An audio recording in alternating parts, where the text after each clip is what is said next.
Hello everyone, my name is SrFushigi and this is my first impression on the new hero Sevarog. I'll be explaining all the pros and cons I noticed over the course of the few games I played. I'll be making a more in-depth tutorial video in the future, so subscribe if you don't want to miss it. Now, I don't often use tank characters, but this character is one of the best tanks I've used. He's a fun hero to use, and I really think Epic Games gave us a great character with an incredible design that evolves over the course of the match. His challenger outfit is a great alternative to his default costume. The design just fits so well in the world that Epic Games has created. Now, this character can be played as a tank and a fighter. Both builds have a huge amount of health due to Sevarog's passive ability, which I'll explain later on. He's also kind of slow, but that might be because I'm used to the faster characters, so all the tank players might not notice a big difference. I also noticed the lack of support options when in team battles, which is kind of disappointing if you were looking forward to be able to really support your team in those tense battles.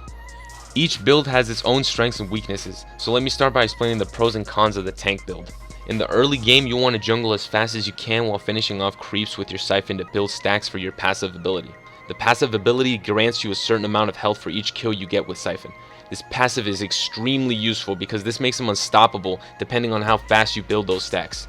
Speaking of siphon, I think it's a great ability that you have to learn first before the others, since this is the most important ability and you want to use it as much as possible.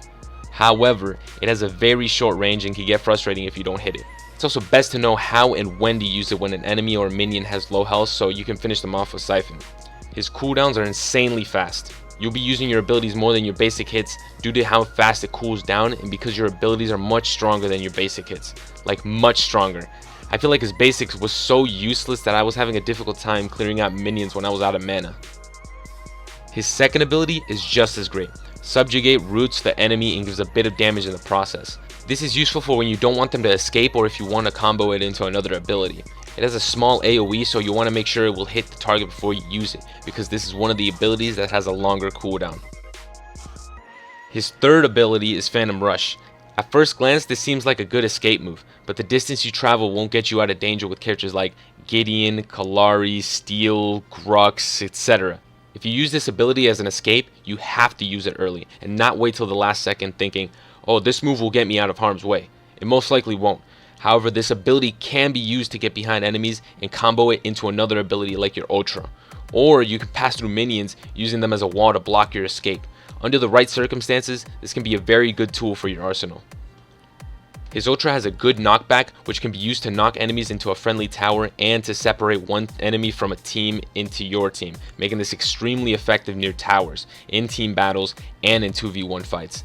You could also use it to keep enemies away from you, then use Phantom Rush to get even farther from your enemy. That's basically what his tank build is like. His fighter build, in my opinion, was more difficult to use because you can't rely on your abilities as much since they have much slower cooldowns. In one match, I played against Twin Blast and I was getting annihilated. I feel like he's a terrible matchup for Sevarog since he could consistently dodge my Ultra even after being hit by it, so it's best to root him with Subjugate before using your Ultra. However, as a fighter, his basic damage is incredible in the mid to late game, so with the fighter build you'll have incredible basic damage while still having a huge amount of health due to his passive ability, assuming you're using Siphon as many times as you can to build stacks. Overall, I feel like this is a great addition to the cast of characters we have now. Get used to seeing Sevarog a lot because everyone will be using him. If you enjoyed this video, leave a like and subscribe if you want to see more of these character reviews. I'll also try to do an in-depth tutorial for each build once I get more time with Sevarog. With that said, SrFushigi here, signing out with style. Ninja style.